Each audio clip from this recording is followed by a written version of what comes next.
Hi guys, there's a part of me that wants to be really super serious about the spirituality aspect of the grand awakening of humanity on planet Earth. And then there's a side of me that wants to be completely ridiculously funny. So I battle with this in myself constantly because we got the rock and roll side and we got the biblical side, which is both of them are really valid and really important because there's this prayerful, peaceful, insane praise that's really an important part of all of creation. So for about 5 years I've been studying all this stuff and I've been looking at it and I've been writing it all down in notebooks, and I finally came to the realization that like whatever serves you serves you. You've got to just like roll with that. So if you're 80 years old and reading the Bible and being super peaceful and prayerful is your thing, then that's your thing. And if you're 15 and what you want to do is rock out and crank up AC/DC, then that's your thing and it's all good. And that's the tricky part of my life is I see both sides. I've understood both sides and lived both sides. So today is May 10th. And it's one of the greatest rockers in the world, Bono of U2, who also gets that there's two sides to every coin. There's the rock and roll story of language, and there's the biblical story of God speaking eternally to everybody. And he really picks up on that. But we all do. So this video is a really simple, straightforward presentation about today, my work. Oh, my son wants me to pause. Yes, may I help you? I'm not going to pause. What is it, young child o' mine? Pancakes. Pancakes? Pancakes. Can I finish first? Yes, you can. Okay, thanks. I'll make pancakes afterwards. I have been studying the Bible since I was 4 years old. Yeehaw, I probably said that before. But it's important to me because it was really massively important to me if I was ever going to, and if you've ever met me, some guys out there I know me from college, when I argue something, I go to the mat. If I'm going to argue, I'm going to argue because I know that I know. So I've been studying the Bible since I was 4 because something wasn't right and I wanted to know that I know what I'm talking about. And today and yesterday I've been going back to, because I've already done it like 25,000 times, Revelation. A lot of people don't understand Revelation, and this is going to be so boring for people who aren't into the Bible. But you can get into the Bible and realize that it's the biggest joke God ever played, not just on humanity, but on herself. And so well intended to make you laugh and understand how cool God really is. So I went back to Revelation 12. I'm driving around town going like, I get it in my head. I've understood it for years, but I haven't found like the words. Like, how do you put it into words so other people understand that Revelation 12, which comes after the presentation of the throne and all this other stuff, how do you explain to people that Revelation 12 is meant to show so many things, but mainly humanity's folly, which is okay, and the gift of that folly, that like it's intended to show you how smart you are and how stupid you are all at the same time. Not in a bad way. That's so tricky. So I was driving around today and I was like, all right, go home, try to make a video about this. Try to make a video that puts Revelation 12 into an encapsulated visual so other people can comprehend what God was attempting to illustrate. That's it. That's all I want you to do is like see it as a movie. See the movie. Take in and own the visuals. Comprehend that the characters, the woman, the dragon, and then there's in Revelation 13, there's a beast from the sea and a beast from the earth, and then another beast that is given breath. Take in those beasts and don't be afraid of them. See them as a lesson. See them as a gift. And that, if you can get there, then you'll understand that there's nothing to be afraid of. That's the whole annoying part of, well, the church. And Pope Francis, I love you more than you might ever be able to comprehend, but the problem with the church today is that people are still scared they're going to fuck it up. Just tell them they can't fuck it up. So here we go. Revelation 12.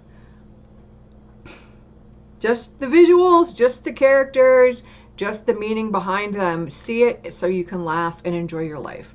There's a woman who appears in the sky, clothed with the sun. Well, stay right with me. She's clothed. She's wearing light. She's a light being. So are you. Everyone is. You don't have a choice on planet Earth except to be clothed with the sun. A flower is clothed with the sun. It is fed by and created from the sunlight beaming down on a piece of dirt on the rock that calls it up to grow. Got it? So your entire body is sunlight. There's no way around that. If you're on Earth, you're clothed with the sun. In this particular story, she's about to give birth to the first male child. Leave the dragon aside for a second. So inside of this light being mother is going to be produced from her a human. Well, if he's coming out of her, then he's going to be clothed with the sun. This is Jesus himself, right? Got it?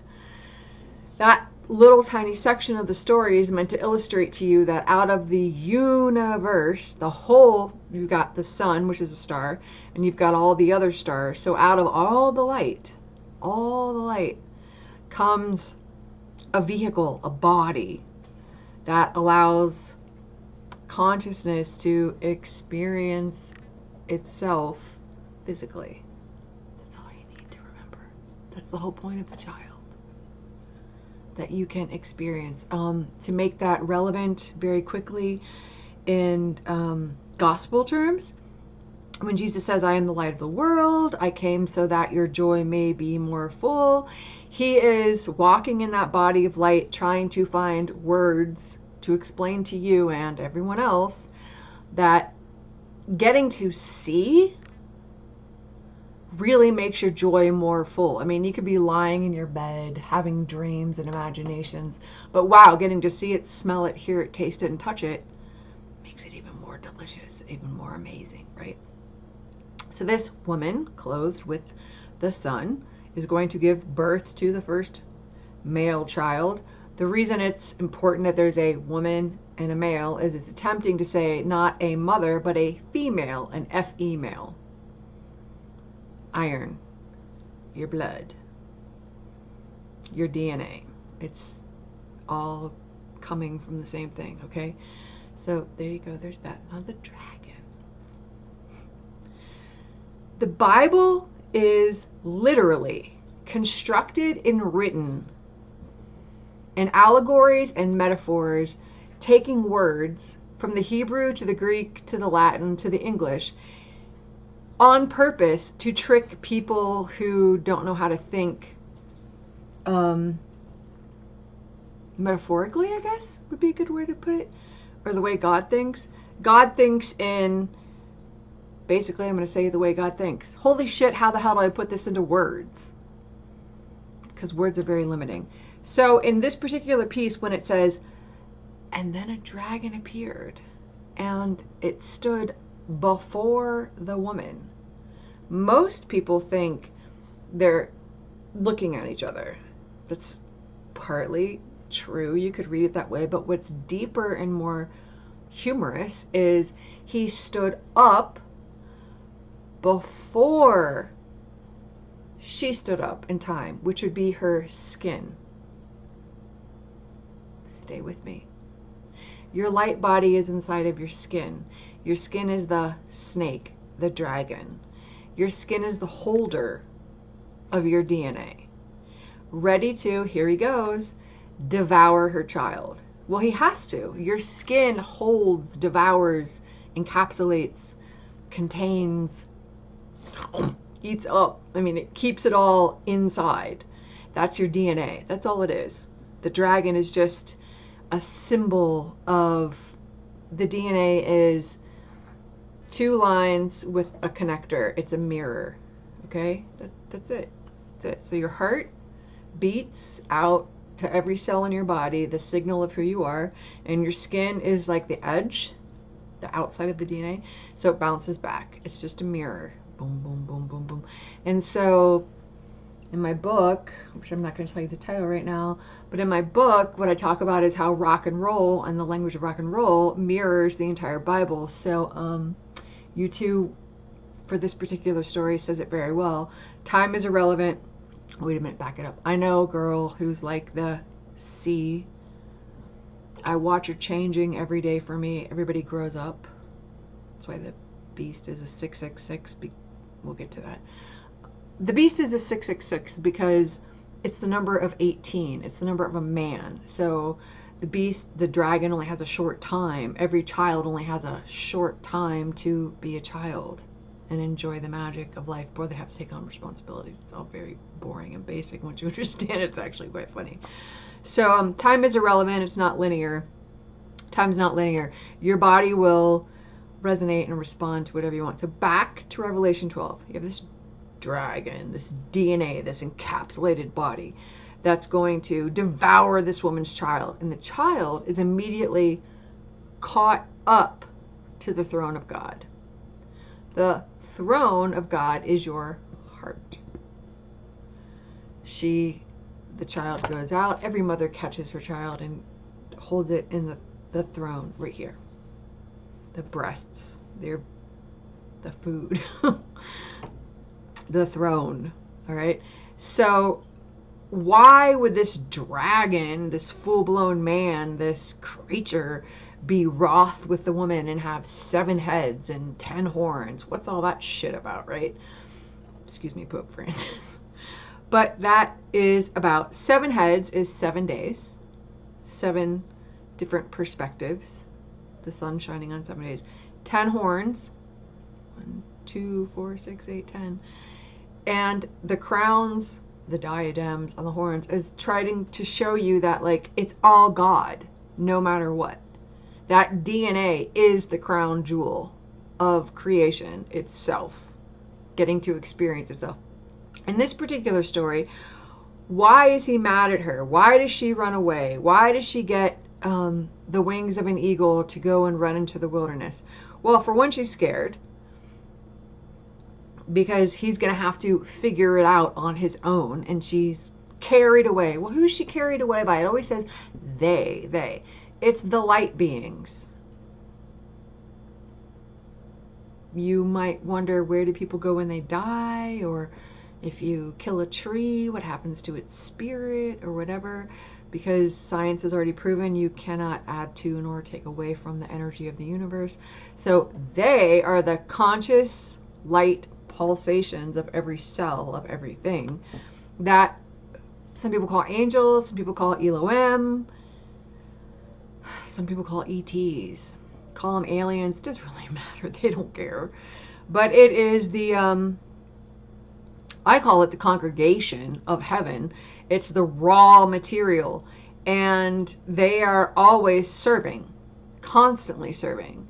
So in modern times, we have teachers out there like Mike Dooley, Abraham Hicks, Esther Hicks, all these people talking about invisible beings, invisible light beings. And then we have groups on Facebook called light workers, and I can talk to the light beings. It's the same thing because they all come from God, so it's all the same thing. But they're like the servers. So to prove that, biblically speaking, when Jesus says to what we read as his disciples, I feel as though I'm sending you out as sheep among wolves. What he's talking about is his light workers. He's talking about the servants that serve the throne who are going to go and try and teach love. And he's putting them in your body, my body, the cat's body, the dog's body, it doesn't matter. But he's sending out these light emanations, these truthful sheep that don't speak. The lamb never speaks. In case you never noticed, the lamb never speaks. It's just pure love light. And he's sending them out into the world to try to be examples. So when the dragon in Revelation is wroth with the woman, He's pissed off because not only does he have to figure it out, he's got to figure out how to teach this. Oh, the dragon is Christ, by the way. Most people think he's bad. He's not bad. He's a great teacher. He's got to figure out, how do I do this on my own? He's a man. He's a human. He's a being. He's a beast. He's the blood. He's the silent blood. And he's got to find out. He's got to figure out all by himself. How do I expand this information? How do I devour the light and then share it? And he's pissed at her because she's not going to help him. So the flood that comes out of his mouth is basically so many words, so much. When Jesus is sitting at the well and he says, I have the water of life, he's trying to say, I know how it works. I know how to teach you. If you would take my information, my water, and if you take a drop of water and you put a drop of sunlight in it, it's going to contain life force. For a flower, for a human, doesn't matter. And so Jesus actually figures it out. He's the dragon. So the dragon spews out all of this flood in hopes to carry away the woman, to overwhelm her, to force her to give up the secret. But the earth drinks up all of his questions, all of his challenges, and blooms what? Flowers and dolphins and cats and dogs, and reflects back to the dragon. You can spew out all of those songs. Happy birthday, Bono, you too. You can vehemently throw all you've got at a dead rock, and it's just going to give more and more and more and more and more and more and more and more and more life and light. So the woman is carried away by two wings of an eagle. That little section is priceless in this day and age because we're living in modern America with Google. What does that mean, right? Look at the back of a dollar bill. Everyone thinks it's the Illuminati or some crazy conspiracy theory. There's no conspiracy going on here. None whatsoever. You've got the all-seeing eye of God, which is the open eye of a dragon who's captured the light, who now opens his eyes and sees creation and is overwhelmed by it. And when he goes to make war with those who keep the testimony of Jesus Christ, it means he's actually working with them, not against them. He's working with them. So, because the light constantly feeds itself. So you look on the back of a dollar bill, you see the open eye of the all-seeing eye of God, but you also see the eagle, who's carrying what? An olive branch, just like with Noah. Now jump to Revelation. What's in front of the throne? But two olive trees, giving their testimony, as Jesus does, as I'm attempting to do, to demonstrate that there's no secrets here. The woman wasn't hiding anything. There was nothing lost or concealed. It's just love. It's just a mother giving birth to a being that can see its own creation. And like any man, number 666, when you turn 18 years old, 6 plus 6 plus 6 is 18. You have to be able to do it on your own. That's the beast. That's the beast. You only have a short time to be a child where you depend on your mom to do it all for you, but sooner or later you got to grow up and do it yourself. That's it. That's the story. No big deal. So look on the back of a dollar bill. See the all-seeing eye of God. The reason there's a space between those 13 steps is like your neck. It's air. It's a jump. It's once you master the skills that it takes to operate and navigate and manifest in life, then you also become, as Jesus said, have I not told you ye are gods? But the universe is magically and professionally and perfectly and intentionally set up that you don't get to be up here and run the universe unless you master these steps. You become a real man of God. You actually understand the importance of compassion. You understand the importance of respect and love. So I kind of want to say, for all the silly hippies, you should really be happy, because people who are jerks and mean, and they'll never be able to force the universe to leverage to their will to a degree that it will actually affect anything, because the universe is set up that you have to master these 12 skills before you get to the 13th step, which is the all-seeing eye of God, where you can run just about everything. Anyway, back to the dragon. So the dragon is wroth with the woman. It's going to go make war with those who hold the testimony of Jesus Christ. The woman is taken off into the what? The wilderness. She's taken to the wilderness because the wilderness is an allegory for Native Americans, for indigenous people that were actually created. They nourished her, they ministered to her, that honor and respect all life on planet Earth. Now, planet Earth is just one planet in all of the cosmos. And by the grace of God, for whatever reason, you're here. So as you learn to respect and honor the fact that Earth gives you the gift of reflection, which is seeing what you do, touching, smelling, kissing, hugging, having sex, doesn't really matter. But that's the magic of Earth. But it's run by a star that has way more intelligence than most human beings even want to give it credit for, which is the Christ, the Lord of hosts. You're hosted by a light body. So it actually has intelligence behind it. So then you get to look at yourself and understand that, well, whatever you want, but one of the greatest gifts of the book of Revelation is it starts to show you that you're walking around in a vehicle, which is a Christed body that knows more than your brain, that's showing you the majesty of this incredible kingdom. Your job is not to control it, own it, define it, or whatever. That battle already happened between the woman and the dragon. You're a child of all that.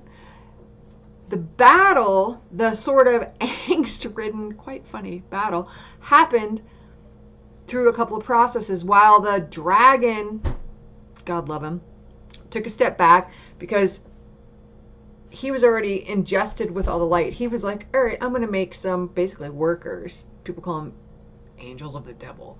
He created beast number 1 from the sea, beast number 2 from the earth, and then beast number 3, which is the image, the reflection of beast number 2 and beast number 1.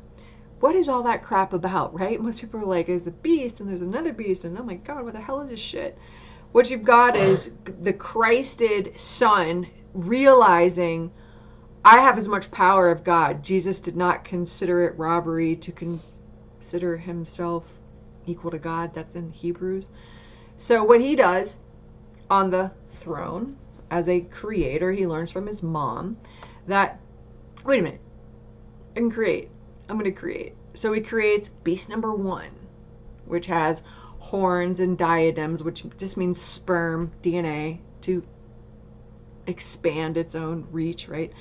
And it comes up from the what? The sea. Why would it be the sea?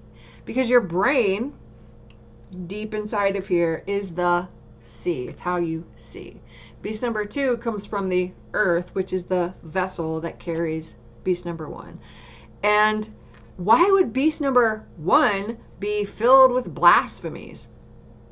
The human mind is consistently and constantly trying to define reality and encapsulate it and control it and I would say limit it. That's kind of a blasphemy because God is consistently and constantly expanding. So on Earth, it looks like you can define things, but once you expand out into the stars, you realize, especially quantum physics, that that doesn't fly. But it's okay. That's the backstory of beast number 1. Beast number 2 that rises up from the earth is your vessel, your skin, carrying beast number 1. That also wants to define and control and hold things into a earthly contained reality that doesn't work. And then it has the ability to create the image of the beast and give it breath. All that means is every human body has the ability to have sex and procreate. And if you don't worship the image of the beast, you're in big trouble. Well, the image of the beast is just every dad, no offense, boys, but every dad and every mom wants their offspring to be praised and appreciated and whatever. It's just a sort of inbred thing in human beings. And it's only called blasphemy because the actual source is the first dragon that came from the first woman that made the first light being the first sun. But you have this man, this Christ, this boy, who's making images and images and images of himself, worshiping himself, just playing with creation. Now, how could you prove that? How would you ever even believe me or know that I'm right? Go back to Genesis. In Revelation, we have the light woman who has a light being the firstborn child, right? Go to Genesis and you have God, the first male creator, who's just kind of basically playing around with creation. He makes Adam and Eve, he makes a bunch of animals. He's just creating because he can. No judgment, nothing wrong here.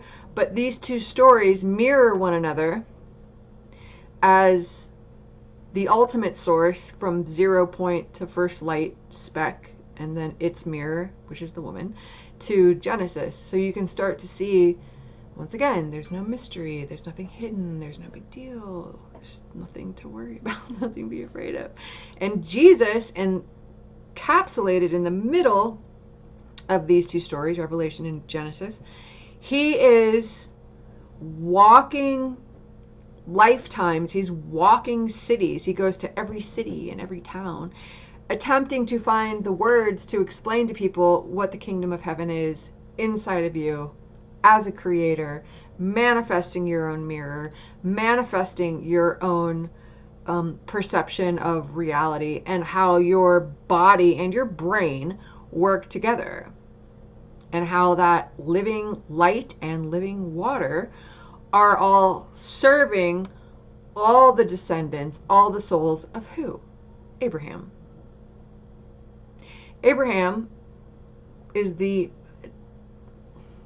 I won't say is, I'll say to the best of my ability to explain to modern humanity, because you really got to get out there to get this.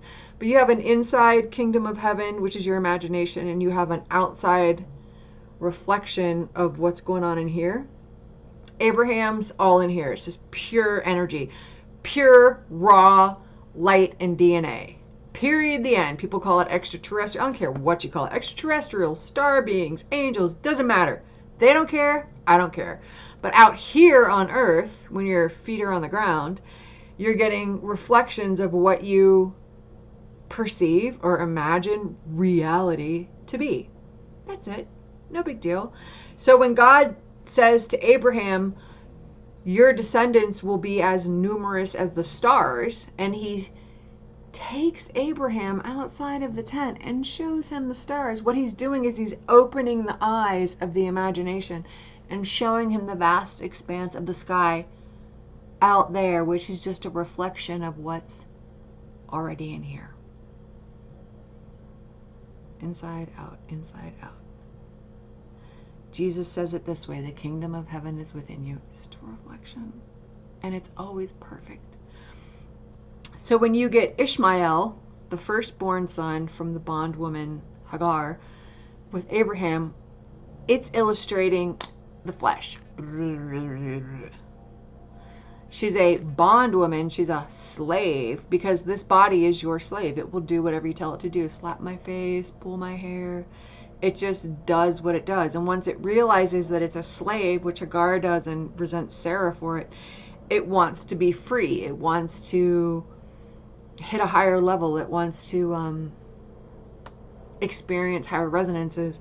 And Hagar says to God at one point, you're a God who sees, because your body can't see. Close your eyes. Your body can't see shit. It just feels. So those two stories, Ishmael and Isaac, are meant to illustrate that there's the physical Ishmael warrior, bowman manifestation of one branch of the tree of Abraham, and then there's Isaac, which is born of promise, which is your open eyes seeing the reflection of the stars. It's kind of a higher vibration, but you can't see the Isaac aspect of God without the physical aspect to carry your what? Your heart. Your heart. Which is hidden inside of your body, obviously. Which is the Sacred Heart, Divine Mercy, Jesus Christ, Sacred Heart of God. These are all just stories and allegories trying to explain to you when you're in the physical life experience how God has profoundly set it all up. Well, because he loves you beyond your wildest imagination, but also to give you stories to grab onto and songs to hear and experience and dance to. And most people in the past took a lot of these communications from God and used them to create fear and guilt and shame and terror. But we're at the time now where, I'm just going to say it, hell to the no. God's not letting that happen anymore to his kids. He loves us all. He made us all, and he loves us all so much that his love for creation has now woken up enough people that they're starting to see these connections. They're starting to get how the dance works.